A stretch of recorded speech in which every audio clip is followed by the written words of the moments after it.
Hi. Harry insists that I'd come to his conferences, and I always tell him why, because um, most people don't understand the meaning of the word mythology, but he loves it, because we are stuck in a 1950s definition of the subject, somewhere, long before independence.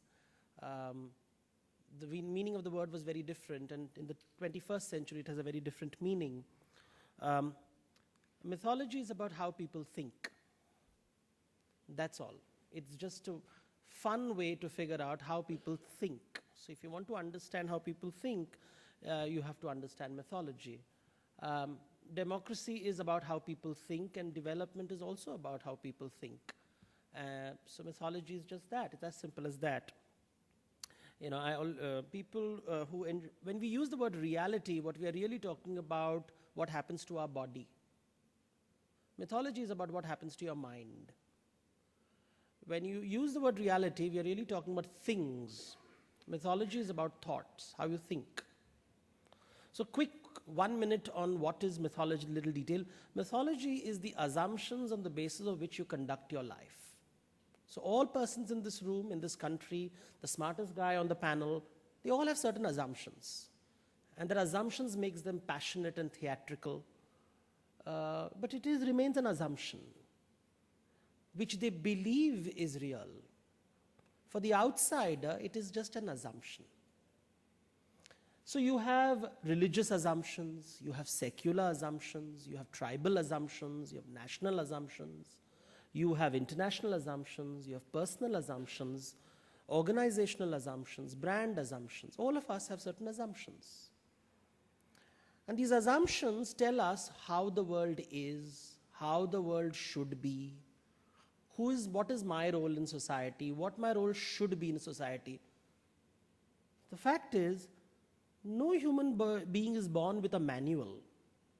What we have is assumptions. And these assumptions are called myths.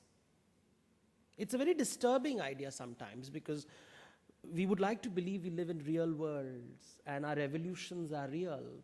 The sage sits back and watches this because he's seen this before. You see, stories that we hear, like Ramayana, Mahabharata, whether it's the Bible, the Quran, these books, these are the outer layering. If you eat an eclair chocolate, there's an outer caramel, and inside that there is a little nice chocolate inside that. These stories reveal the inside chocolate. They are the outer kernel through which you understand the mind of man. So essentially in the world, there are 4 dominant ways of thinking.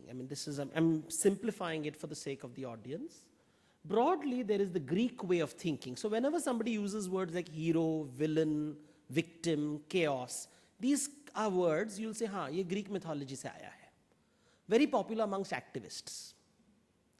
Then there is the other form of mythology, which is there is God, leadership, follower, heaven. This is biblical mythology, classical biblical mythology. So when people, I belong to the corporate world. I give a lot of leadership workshops. So when you pick up a Peter Drucker, or you pick up any book on leadership, they're essentially following the biblical model. What is a classical Indian mythology would use words like sage, nymph, householder, rebirth. These words are typically found in the Indian subcontinent. And when you go towards China, the words would always be about yin, yang, and harmony. Whenever people use words like harmony, nature, they are really talking a very Chinese way of thinking. Of course, we can't use these words, are just used for functional reasons. All these thoughts exist in all parts of the world. They dominate at different times of history and geography. So that's my basics about mythology. The common mythology that we have is that there is a problem and we have to solve it quickly. We have to implement. Words like implementation will be used.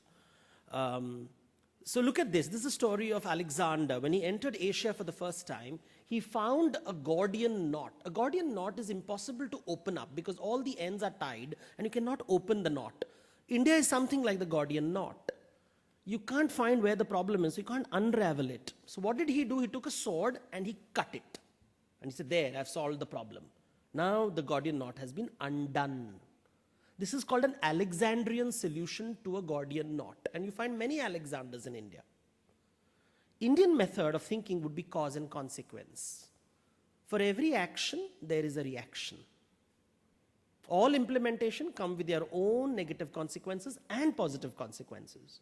So this is the Demin Rakta Bij. Every time you shoot it, a drop of blood will fall on the ground and a new demon is born. And it keeps multiplying and multiplying until you have the capability of absorbing the blood before it hits the ground. So the goddess is shooting him while another goddess is drinking the blood before it touches the ground. Only then can the demon be killed. Many people talk about action. They don't think about reaction. Everybody is interested in doing something. They don't think about what are the consequences of the action because they've not thought long enough. And unfortunately, when you think long enough, they'll say, oh, you are not implementation, you're not an action person. Tum sirf sochte rehte ho. But the fact is, India is the land of thinkers. Words like nation, development, democracy, fairness, justice, rights, rationality, secularism, freedom, all emerge from European mythology. One day we have to reach there. The Constitution of India is based on a structure which emerges from Europe. Whether it works in India, I don't know. We will figure it out over time. They are not universal concepts. They didn't exist in all parts of the world. They came from a particular place. We have decided that this will work for us, and we are figuring it out whether it works for us. But these are also assumptions. None of them are real. They are assumptions, good assumptions, noble assumptions. But for a mythologist like me, these are assumptions in history. So let's listen to this in the form of a simple story. So there was once a big guy and a little guy. The big fat guy and a little guy. Now you could also say that one was an intelligent guy and the other was a stupid fellow. Just because I cannot show the mind, I have to use forms. But think of this as a big guy and a small guy, or an intelligent guy and a stupid guy. Decide whichever way. Two extreme cases. They had to cross a bridge, a narrow bridge. The question was, who will cross the bridge first? Now, naturally, the big guy used his strength or his talent or his intelligence to knock the poor guy aside, the thin guy. So the thin guy got very upset and he said, revolution. I need a revolution. I want to change the world where I am not kicked aside like this. So we came up with the idea of an industrial revolution. He managed to get himself a big car. Now, a small guy with a big car is as powerful as a big guy with no car. Now, what happened with that big car? The situation got reversed. Now he could knock the big guy. Now he got the right of first passage through the bridge. So now there is a have and a have not. So then they decided, the poor fat guy, the poor big guy, the poor intelligent guy said, revolution. I want to change the world. This will not do. And the solution he got was democracy.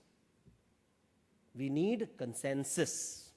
Let us decide by consensus who will cross the bridge and who will cross the bridge first. Now, what is the basis of deciding who should come first? So many factors came into being. There was merit, some people said origin, who comes first, economic status, population, legacy, gender, many factors were considered. And they kept arguing. At the end of it, they came to the conclusion that there was a stalemate. Because everybody was so intelligent that they all came to a stalemate. Because everybody had a point of view and everybody controlled the situation. So finally they said, we need development. Let's come up with a better idea. And the better idea was, why not cars for both people? Let's just redistribute our wealth and ensure that there's cars for both people. But the problem is the stalemate continued. Who will travel first? Then they said, let's build two bridges. Simple. Tumhara ghar alag hai, mera ghar alag hai, tension nahi. You have your car, I have my car, no tension. So we decided partition, division, break up. And then one voice came up, and the voice was the tree. The tree said, excuse me, every time you build a car, every time you build a road, I am being cut. How many trees will you cut to get the perfect society that you desire, where everybody gets right of first passage? we want a revolution again. All because no one gave the right of first passage. Because someone forgot that humans are basically 99% animals. Everybody wants to dominate. We love dominating. अच्छा लगता है. We want to be powerful. We refuse to be domesticated. We hate being leashed. Everybody wants to do good for India so long as they are sitting on the throne. Everybody wants to help a state so long as they are the chief minister. Everybody thinks their method is better than the other person's method. The fact is, कोई हमाम में सब हरिश्चंद्र नहीं होते. And Harishchandra hota bhi nahi hai. And when you read the story of Harishchandra, the most noble man in Indian scriptures, one little detail is never told, that to save his own son, he sacrificed a poor man's son. अपने बेटे को बचाने के लिए हरिश्चंद्र ने भी किसी का बलि चढ़ाया था. The fact is, some people use their talent and strength to dominate. Somebody uses their tone of voice. Somebody uses elocution capabilities. Somebody uses dramatic capabilities. Some people use wealth. Somebody uses muscle power. But the fact is, essentially, they are dominating. That's what is happening. Different methods are being used to dominate. The fact is, they are dominating. In the scriptures, they say in order to churn wealth, you have to get wealth out of the ocean of milk, you have to churn. The two parties have to churn. Now, what is churning from a physics point of view? From a physics point of view, it means there's the force and a counterforce. When the force is active, the counterforce is inactive. When the counterforce is active, the force is inactive. So you have to let go. You have to let some people do some things. Somewhere along the line, democracy has become a tug of war. Everybody is pulling at the same time, not letting anyone function because we are all imagining perfection. There will never be a perfect leader. There will never be a perfect prime minister. There will never be a perfect chief minister. You will never get perfection in this world. You have to allow people to do, and you have to keep letting it go. The whole idea of churning has been forgotten. We have gone into this cackling state of tug of war. But this too shall pass. This will also go. It reaches an extreme point and then there's a shift. We will what we call revolution. In Indian sages used to call it a wave. वो आता है, जाता है. In the West, it's called revolution. The question is, the fundamental question we have to ask ourselves is, can we outgrow this 99% animal inside us? Look at it. Every state says, I am better than the other. Every opposition party says, I am better than the other. मैं अच्छा राजा वो रहे. It's alpha male talking, using different technologies. Now he's using rational mind. Sometimes he was a bully. But the fact is, पशु है. और पशु प्रकृति निकलती नहीं आसानी से. Because we want to win. And that's the thing that I would like to leave about. Democracy and development methods, तो technology तो बहुत आ जाएगा. But जब तक this ability, this desire to outgrow the animal inside us won't go, and this is not part of our education system. ये संस्कार में भी नहीं है. स्कूल में नहीं पढ़ाते, कहीं नहीं पढ़ाते. ये अंदर का जो पशु है, everybody wants to win. Everybody wants to dominate. Everybody wants to control. Nobody is allowing an imperfect king to rule. And that creates a whole bunch of problems. So I thought it is nice to, while we get charged up by great speeches, it is important to sometimes reflect. कि हो क्या रहा है? Why this desire to dominate? Where does it come from? And this is Indian wisdom. We might call it rubbish and not practical, but this has sustained the country for thousands of years. And it will continue to do so for thousands of years, whether I am present or not. इसीलिए इसको सनातन कहते हैं. So the gods watch while we reflect, and hopefully I have made you think about certain things and your assumptions, and maybe added, not quite charged you up, but at least made you think. Thank you.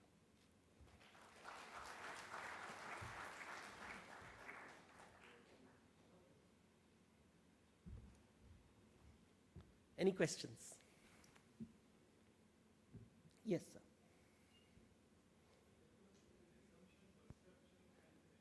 They're all the same. Assumption. See, my assumption, another person's reality is usually my myth. So that's how we look at it. What you might consider to be the truth, from my point of view, is just an assumption. From your point of view, it might be, data and fact. For me, it would be myth. So that's the problem with this word, because मुझे जो जानकारी है वो सत्य है, बाकी सब मिथ्या. While the wise man goes the other way around, he says that मुझे जो पता है वो मिथक है, लेकिन जो सामने वाला है उसको लगता है सब सच है. जी, sir. With what you said, yes, I read one book Ji. by Mr. Vittal, the Chief Vigilance Commissioner, a book on corruption in public life, Ji. where he ascribed Hinduism to corruption. And the elections, the way they are fought in India, as the second. Yeah. In the second context, what he mentioned was that mostly the elected leaders Yes. are the favorites of their community. Yes. Sometimes they belong to that community, or Yes. by whatever means they are Yes. favorites. Yes. So generally the tolerance level of Hindus is very high, but in the constituency, the tolerance level of the constituency, those who have elected him, is even higher for whom they elect. Yes. Yes. And that leads to a tolerable corruption being ignored. Yes. And until and unless it really is, Yes. that is, you subscribe to Well, that? see, if you study Hinduism in India, remember most textbooks were written by Europeans first. Let's first get that clear. So 19th century, it's a study of Hinduism began. So जब हम यज्ञ के लिए, अगर मैं पूछूं आपको कि यज्ञ का अर्थ क्या है, 99% you will say sacrifice. Because some European translated the word yajna as sacrifice, and every textbook in India calls yajna a sacrifice. None of them have conducted a yajna in their life. But they have decided that the definition of yajna is sacrifice. So कोई भी textbook, Google करो, Harvard में जाओ, Columbia में जाओ, बनारस में जाओ, वो बोलेगा sacrifice है. उसका अर्थ हो गया sacrifice. Now they didn't realize that the person who is translating it for the first time is European, and in his mind God को हम sacrifice करते हैं. तो उसने यज्ञ को देखा, हाँ ये जरूर sacrifice होगा. But they didn't realize that यज्ञ means exchange. आप कुछ देते हो तो लेते हो. भगवान को स्वाहा बोलोगे तो भगवान आपको तथास्तु देता है. It's an exchange culture, which is the fundamental of human society. Because animals don't exchange, only humans exchange. So yajna is the essence. Now, let me show you, look at the difference. Sacrifice, exchange. इससे पूरा meaning बदल जाता है. So the gentleman who is writing about Hinduism, let's check his assumptions about Hinduism. First, he's assuming Hinduism is a prescriptive religion. It is not. Definition of Hinduism, even the Supreme Court doesn't know, because you can't define it. ये शब्द कहाँ से आया? ये आया Europe, Americans from the British because they needed administrative convenience. But when you start reading the way I do, it's very difficult to define this language. उसको religion भी नहीं बोल सकते हो, क्योंकि religion means set of rules. What set of rules defines a Hindu? You don't. So there are these. Even the question is framed wrongly. What it is, the gentleman is trying to say is that this country is this, whatever we want to call it, way of life, religion, jo bhi hai, it doesn't have rules. It's a religion without rules, which is very baffling to the Western mind. And when a judge writes it, that's why he's disturbed, because he lives in the world of rules, or he has assumed that rules are a good thing. Sanatan mein rules ko ye bataya jayega ki rules are a method of domesticating the human mind. पालतू पशु बनाने के लिए, जो जंगली पशु है उसको हम पालतू बनाते हैं through rules. अच्छा है कि बुरा है, they will never say. They will say this cause leads to consequences. क्योंकि कहीं ना कहीं इस पशु का गुस्सा, because मनुष्य का गुस्सा कहीं और निकलेगा. So you will find all societies with high level of rules also have high level of alcohol consumption. Now good or bad नहीं, सनातन में नहीं बोलेंगे, बोलेंगे ये है, ऐसे ही होता है. जितना रूल डालोगे वहां पे उतना शराब चलेगा. बट अच्छा है क्योंकि सोसाइटी में ऑर्गेनाइज होता है. So our understanding of our own religion is extremely poor. for various reasons. Mythology is not even a subject. I am not an academician. I'm a trained medical doctor. No university will give me a PhD because I don't follow those processes. These are, isliye you can't, the more you go deeper into this, you understand what is Guru Shishya Parampara. Because you can't explain this in a writing format. Aapke intelligence ke hisab se, the answer will be given. In fact, this is a wrong method of teaching this subject because there are 100 people in the room and everybody's capability is different. Therefore, I'm giving you the lowest common denominator. So people like me are like, half the time I'm like, Harry, kyun mujhe bula rahe ho? It's very embarrassing because it's a very difficult subject to understand. But he insists because I believe there is some value. So, and strangely, very big businessmen call me. So clearly there is something there. Yeah. So,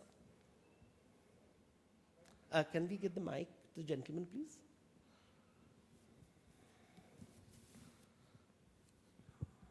See, in your discourse you said domination and the tendency for winning. But see, in animal world, domination is basically masculine. नहीं sir, हाइना को देखिए, हाइना में तो matriarch होती है, हथीनी होती है हाथियों में. तो let's anyway. If you think it's masculine, fine, okay. No problem. But there is a thinking that if we allow the world to be run by women, then it will be a more peaceful place. Is it?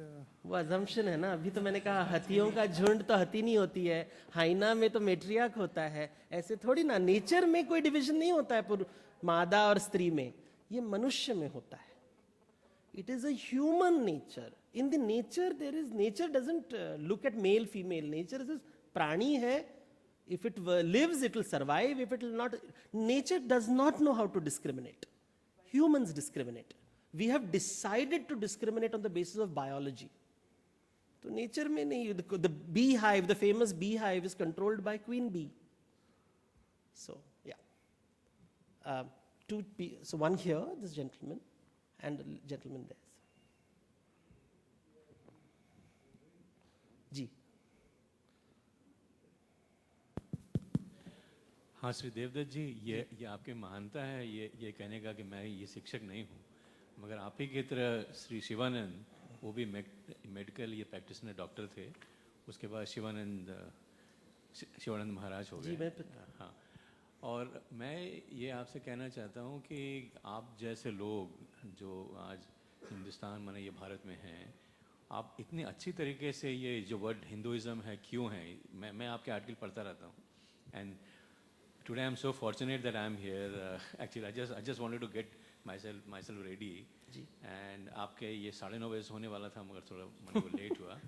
तो हमको भी श्रोता पसंद है, खाली था कमरा, तो we needed entertainment. तो और ये यहाँ के गैदरिंग में मैं ये कहना चाहूँगा कि हिंदुस्तान में हुआ क्या है कि we have created a bunch of intellectually bankrupt intellectuals.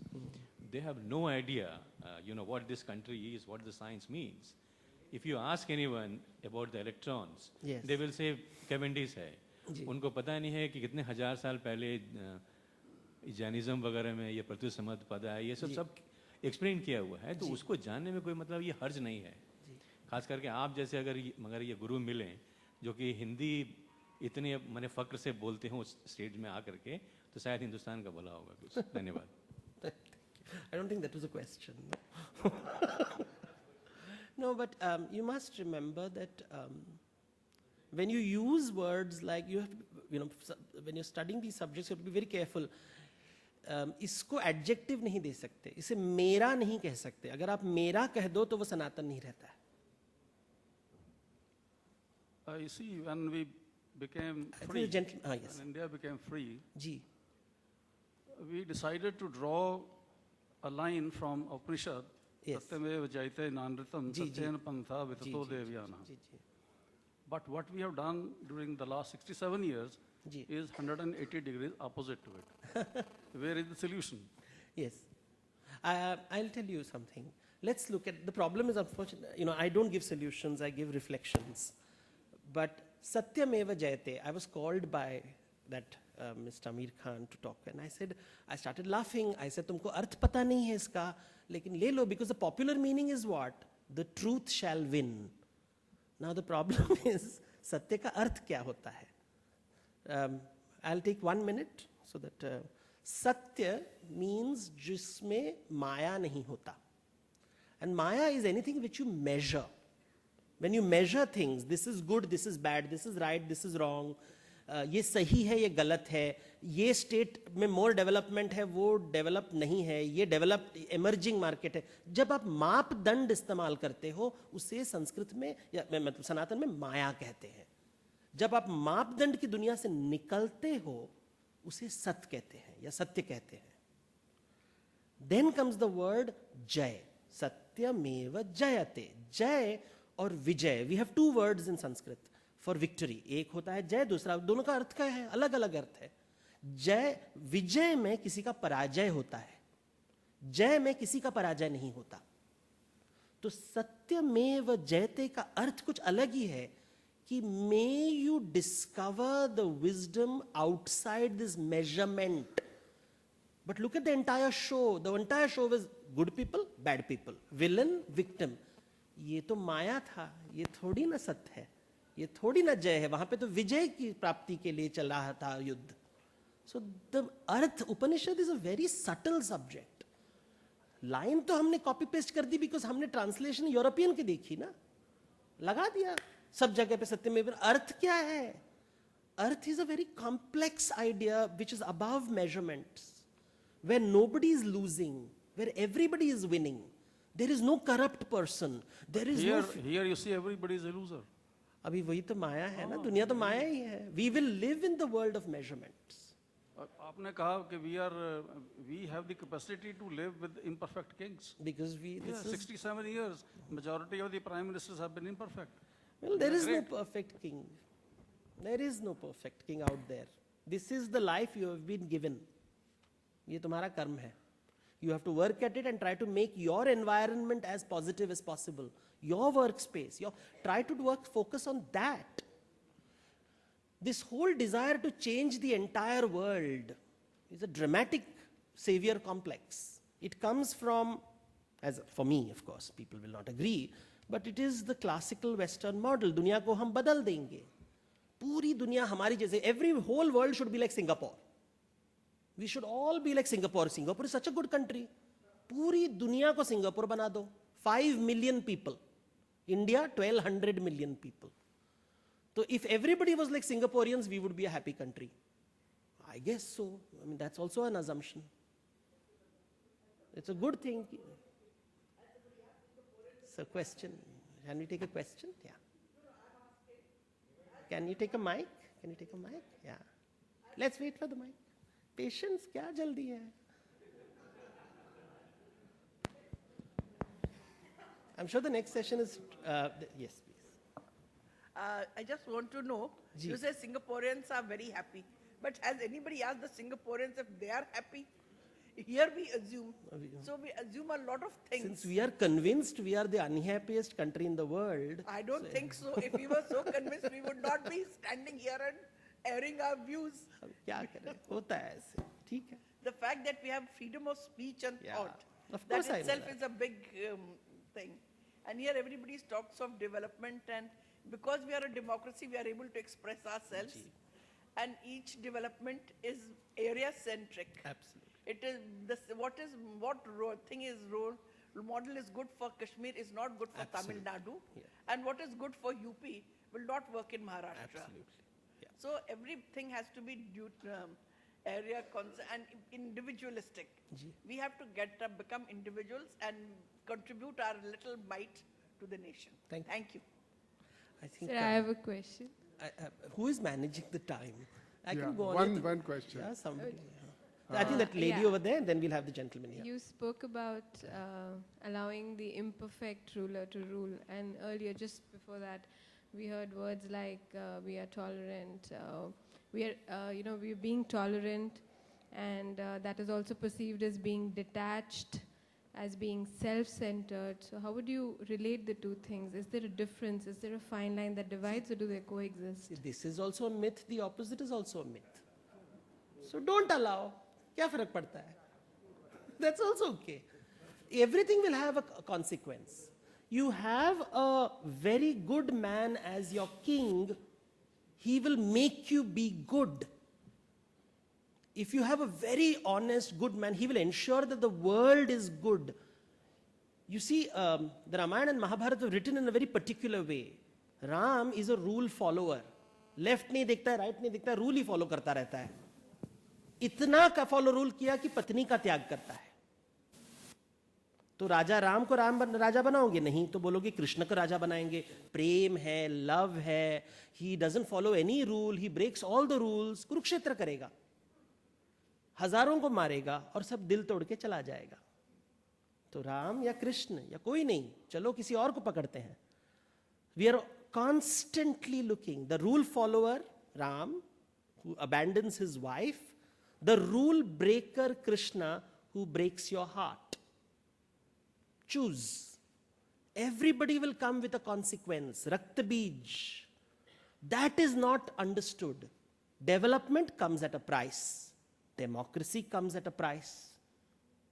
If you want everybody to talk, remember, everybody will shout and nobody will listen.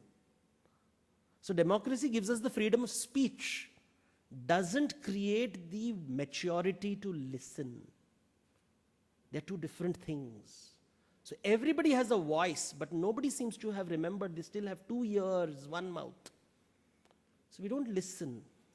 You see that in the parliament. You see that every year we think the opposition has to fight. And that's happening. Abhi kya kare? We chose this. We thought it was good. We are paying the price for it. Why it is that we have more orderly Western societies where social care is more? Yes. And why have in India a society which is very individual looking and family oriented and doesn't bother about kuda outside his doorstep? Yes, absolutely. See, in the Western society, the assumption is the family has to be nationalized. The whole process of thing is the family has to be nationalized. Ki the state will take care of your parents, the state will take care of your children, the state will take care of the unemployed. So everything is outsourced to the state. That requires a lot of resources. We are a poor country. वो नहीं हो सकता है. तो अगर मैं यहाँ पे पूछूं कि अमेरिका में रोड एक्सीडेंट होगा तो कौन सा नंबर चलाओगे? Most people will say 911. Because every film, every serial, the number is 911, 911. India में किसको बुलाओगे? कोई नंबर नहीं है. 1000, दिल्ली, लास्ट में फैमिली को ही बुलाओगे. फैमिली को बुलाओगे और बगल में कोई पहचान वाला है उसको बुलाओगे. And hope that कोई good Samaritan बगल में खड़ा है. But the fact is, because we are a vast and diverse country, इतना resources नहीं है to outsource कि बुढ़े माँ बाप को state manage करेगा, बच्चों को state manage करेगा, unemployed को state manage करेगा. मतलब state के पास बहुत पैसा होना चाहिए. अभी देखा नहीं, state के पास पैसा नहीं है. Money. What I would like to differ here, more than money, what it requires, a fellow human being feeling, which we do not have. Despite all the Upanishads and Vedas, I tell you, I differ in this, that somehow we have lost the feeling of fellow human beings. अभी हमको मसीहा की जरूरत है, Western mythology. Okay, I would like to ask one simple question, because you seems to be more enlightened than all others. Oh my God, no, audience. No. You seek my feed, you check my feed. This is a perception as per you define. Like, if you say that everything is myth, then the question is, what is reality? And we always strive and keep wondering to reach to the real world. Yes. See, I personally feel that everybody is ignorant. We live in a Mrityulok, and we transcend to the moksha by living into the Mrityulok. As per the, what Vedas and everything defines, that we have to go to transcending to the different, by living in a Mrityulok. Like if somebody is asked to define health, nobody can give a definition of health. Everybody will say, your blood pressure is normal, you are not having disease. So we do not have the clear understanding of the vital subjects and the reality of life. If everything is myth, and the people have got more of animal character that they are dominating, how the people should react and behave, and what is the reality of life? Achha, I didn't say everything is myth. You heard it. I didn't say it. In the world is divided into 2 parts. There is nature and there is the human mind. Nature is real. ये real है. Can you put the slides on, please? Prakriti is real. The rules of Prakriti are always real. That's why when you said Mrityu, human imagination is not real. We are creating structures, frameworks, ये अच्छा है, ये बुरा है, this is development, this is not development. जहाँ पे rules होते हैं वो अच्छे होते हैं, जहाँ पे rules नहीं होते हैं वो बुरे होते हैं. These are all human thoughts. This is the realm of mythology. Prakriti is Prakriti. She doesn't care. वो चलती रहेगी. So Indian thought is very, they have divided it into human thoughts and nature. Separate that. So desire to dominate, as I said, it's 99%, that 1% is human imagination. Can we outgrow our animal instincts? That is a possibility. That is what we are left with. Can we outgrow this? So when I see two people talking, I see who is trying to dominate the other, matlab pashu prakriti aa gayi. Can we outgrow it? It is possible.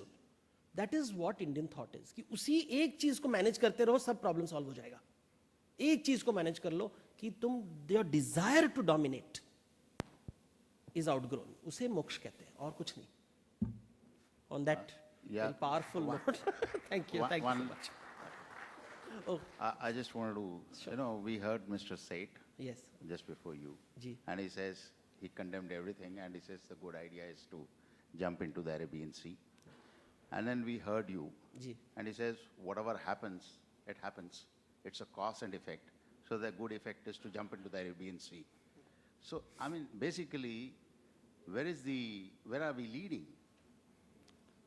Well, you are going the direction you choose, and I am going in the direction I choose. The fact is, we are all going somewhere, either into the sea or for a coffee break. Thank you.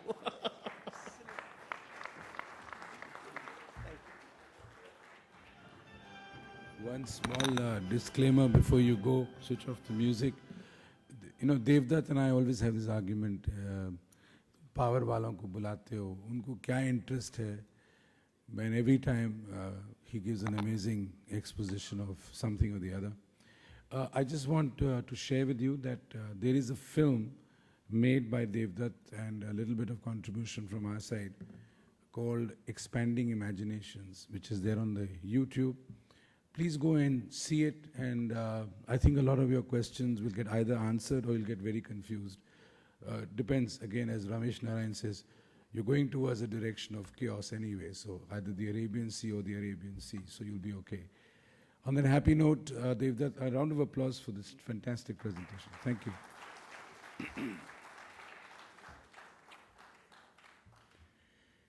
Okay, the good news is that it was a nice morning, and the better news is there's no tea break. You'll be served tea right now here because we were running behind schedule.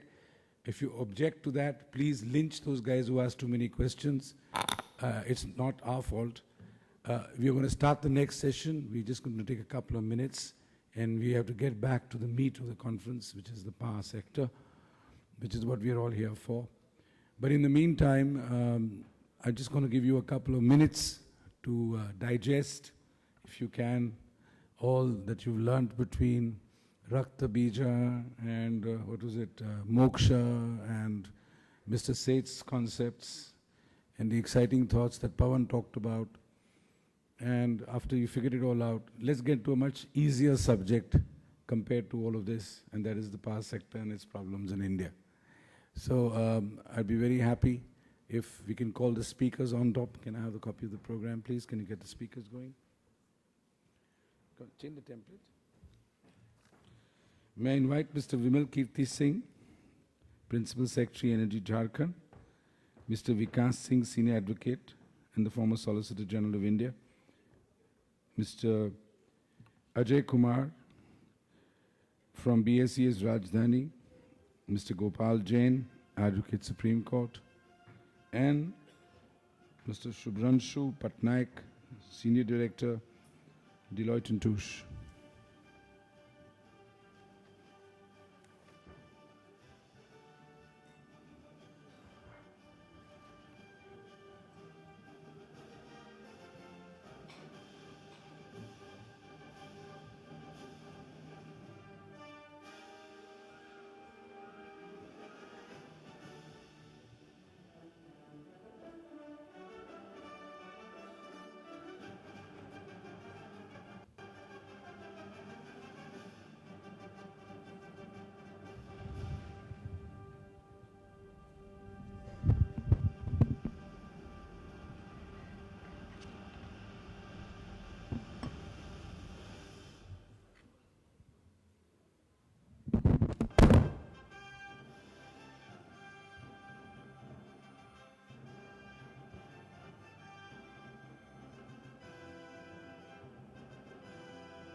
Ladies and gentlemen, we've come to a very interesting session.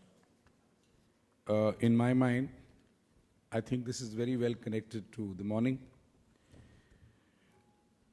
Somewhere in the year 1994-95, there was a very nice, bright retired IAS officer called T.L. Shankar. And he used to run the Administrative Staff College of India. And he had a small round table for Electricity Board chairman and the energy secretaries of various states on competitive bidding for electricity. And I happened to be accidentally invited by him to Hyderabad. And during the session, I produced a document for his kind attention saying, Mr. Shankar, it's nice that you want to have competitive bidding. But you know what? This has been tried and failed in various countries. And here is a document from the California Energy Regulatory Commission, which basically said they've tried and they've failed in competitive bidding in electricity for various reasons. And his response to me was, Harry, while I understand it may fail, but you have to understand, I am in the business of protecting the policymaker and the bureaucrat. I'm not in the business of finding out the merits of something which will fail or not.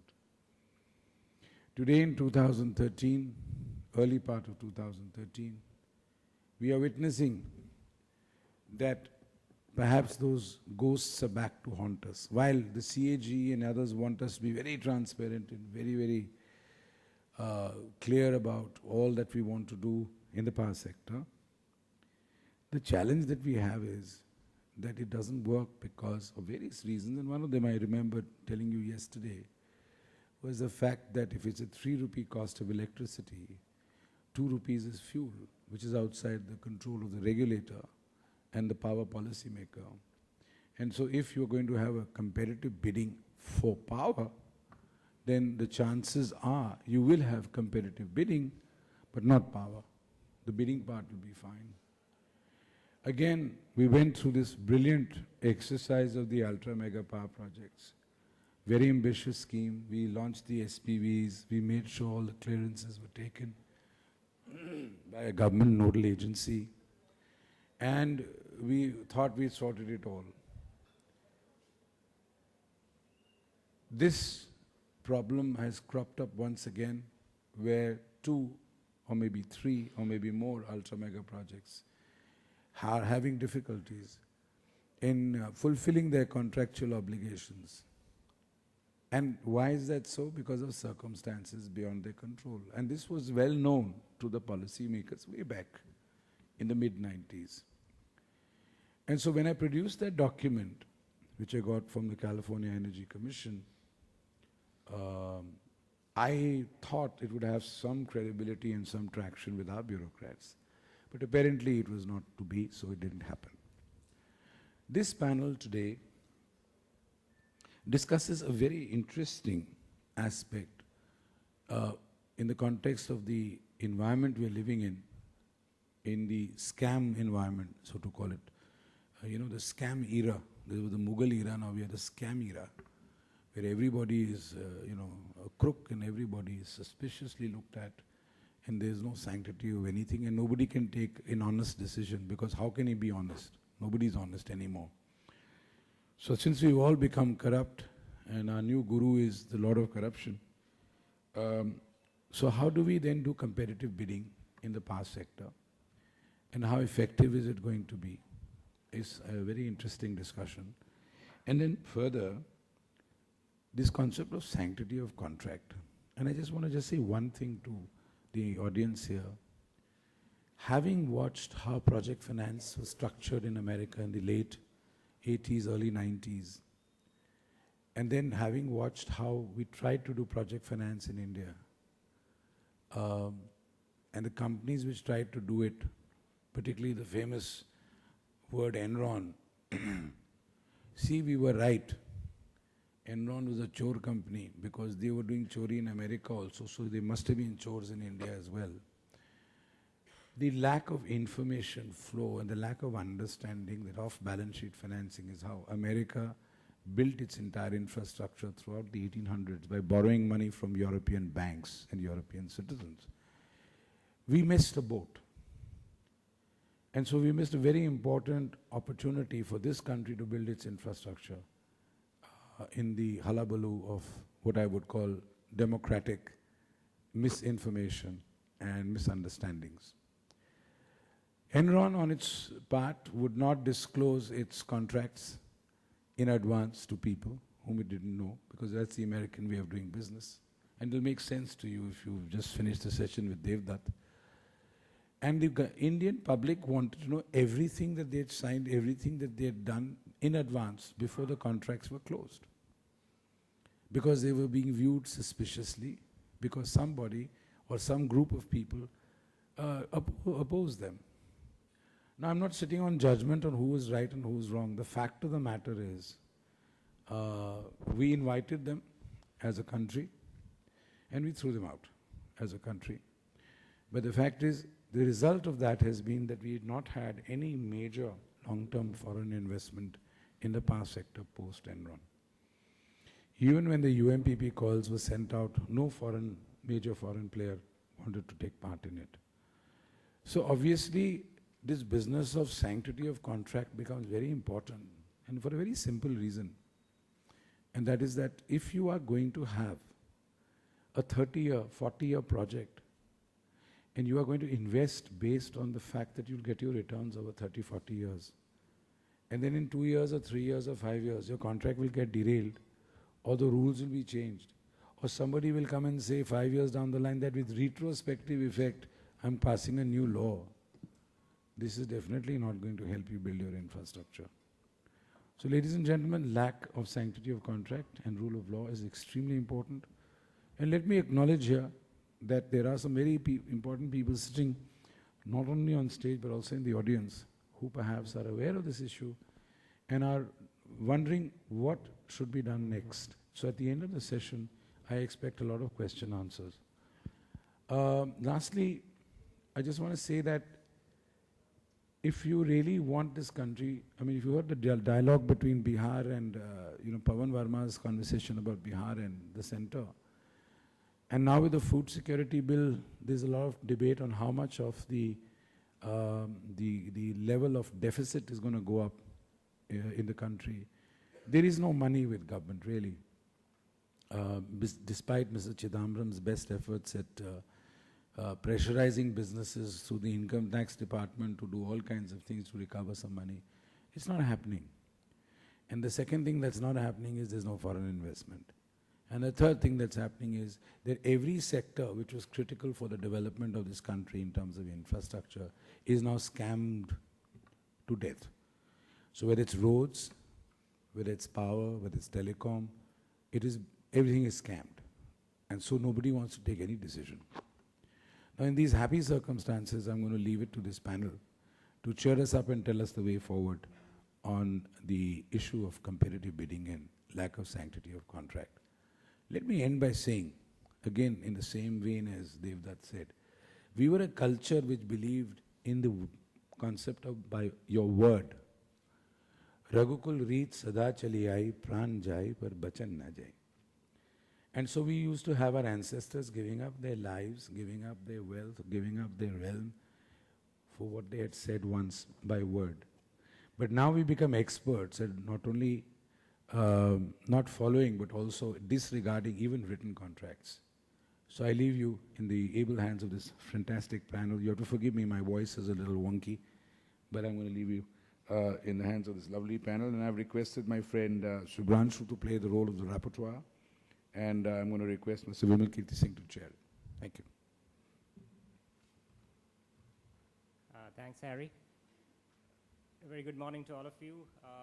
It's a very interesting topic, not as interesting as the discussions which preceded us, but we'll try and make it as interesting as possible to our best of our efforts.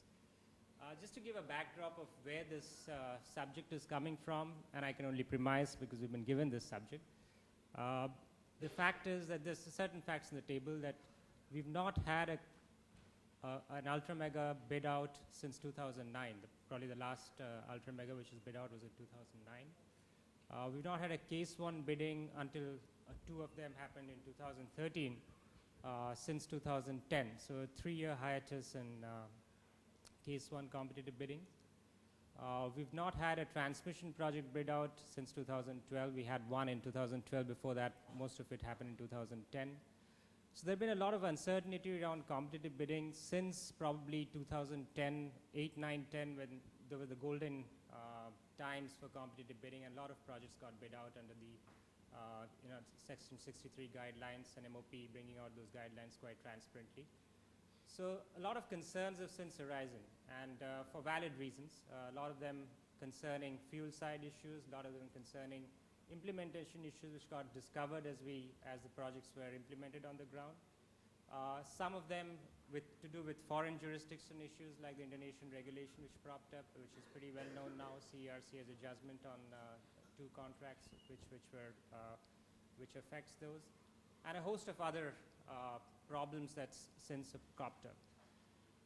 And that has really given concerns, given reason to, given fuel to concerns that maybe the framework that was followed was not right, or we need to relook the framework in some other light. And the ministry is seized with that matter. We know that they're coming up with separate or at least revisions to the standard bidding documents which are awaited. And that's the background on which we're trying to relook at possibly the competitive bidding guidelines which are, or the framework which has been in action in this country for the last, sure to say, 5 years. It was promulgated in 2008. So I'll begin this session. We'll probably have 4 or 5 segments in which we'll try and discuss this. But just to take initial comments from the panel, we have a very, very able, very eclectic panel, mix of quite a few different backgrounds here. We have a state principal secretary, a very eminent person here in the panel. We have 2 fine legal minds, and we have somebody representing both, I'd say, a producer and a distributor, so he'll be able to speak on behalf of both. So it's a very good mix in the panel.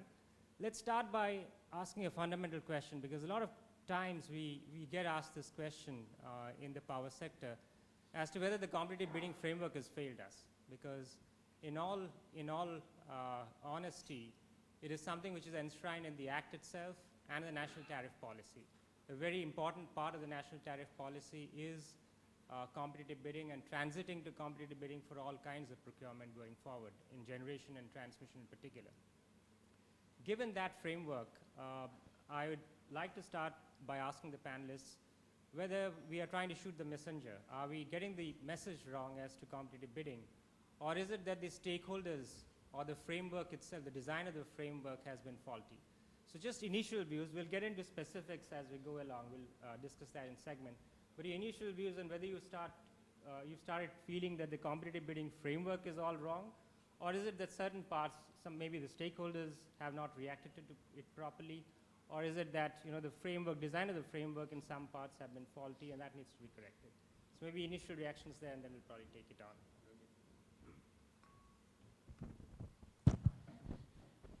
Let me begin by saying that can we in the first instance even start on the premise that we have sanctity of contracts? And let me explain why. The key thing when we talk about sanctity of contracts is the legal principle of certainty, something which happens over a long period of the entire contract, which is a given. But if you look at the Electricity Act as a start, you have a provision which is Section 11. Section 11 talks about extraordinary circumstances, was conceived of conceptually in a particular context.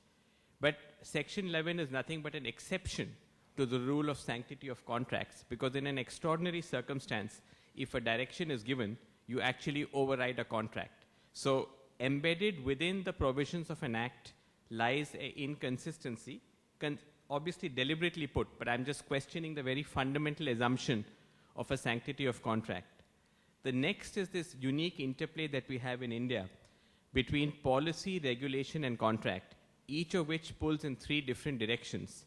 The scope and contours of the regulatory powers versus what is embedded in a contract, we have seen sector after sector, they pull in different directions, leading to an inconsistency. Third, we have spoil sports namely the court. Sometimes you have a CAG or an auditor who questions something which is in a contract. So really, we haven't thought of the framework within which we think that sanctity of contracts is important, or even competitive bidding. And I'll just give you 3 examples, and then we can debate this. I'll start with the most recent, the road sector example. All the major projects, like the mega projects in the power sector, concessionaires have put up their hand. These were all through competitive bidding that these works were awarded. 6 of the major players have now thrown the towel in. The government is actually now, or I should say the Highway Authority, has actually said we need to relook at the whole model concession agreement. We need to change the terms at which this was done. Otherwise, no project would take off. So this is the most recent example where a process based on sanctity of contracts yet to take off, and we are doing a rethink on it. Second was the example of the telecom sector, which is a little different. And I'm now going back to the 90s. Again, contracts were given, licenses were awarded through a competitive process. And one of the main provisions was a fixed license fee. Within 3 or 4 years, it didn't work out. And there was a midstream course correction where the sanctity was bypassed, and there was a shift to what is called a revenue share model. Now, over a period of time, it worked well. But at that point in time, the same issue arose, which we are debating today, that can we deviate from the sanctity of contracts? And it was decided to do so. And lastly was the FM radio sector industry, where they did not intervene. There was no effective intervention. So much so that people had to return licenses, and they went, this whole sector never took off, as Harry was saying. So as we do this journey, we really need to think of this conceptual framework within which we are functioning. And I don't think we have even thought that sanctity of contract is important, because we have always, like Beckham, bent the rule to meet a particular exigency of a situation.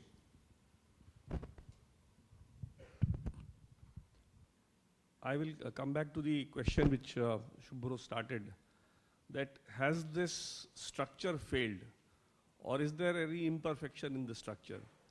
And I strongly feel that there is this structure which has been, the original guideline which the Government of India framed under Section 63 of the Electricity Act is itself flawed in many ways. Now, before I come to the legal nuances of that, I'd like to highlight that we are dealing with not a contract simpliciter where 2 people are doing business with each other. We are dealing with a situation where infrastructure is to be developed in this country. And for the purpose of development of infrastructure, we are looking at a partner. So it's not a contract simpliciter that if one party fails, he loses his money, goes out, somebody else comes in. It's a case where we are actually building up infrastructure, and that infrastructure needs to be viable. And that infrastructure needs to run its course. I feel that under the Electricity Act, when the duty was cast on the central government to frame guidelines, what they have really done is basically given a technical guideline of how the bidding should take place. There is no vision in the document. There is no imagination in the document. Like if you all will remember, in the telecom sector, when the first privatization took place, the model for inviting bid was called a beauty parade. I don't know whether you're aware. It was the telecom partners were selected by a beauty parade. What's the beauty parade? Beauty parade is that you will say what all features are you going to give in your offer. What is rural penetration? How will tariff be? How soon will you roll out? So on those parameters which are the attributes of a beauty, like a beauty contest, you look at the eyes, you look at the face, you look at the figure. So the participants who participated in the tender were selected on that basis. That still failed, and because of which it had to be changed. In spite of there being a bid, in spite of there being sanctity of bid, it was changed, and it was changed to a different model, which we have seen over a period of time has succeeded. As far as the guidelines are concerned, the guidelines, according to me, should not have simpliciter put everything on the bidder.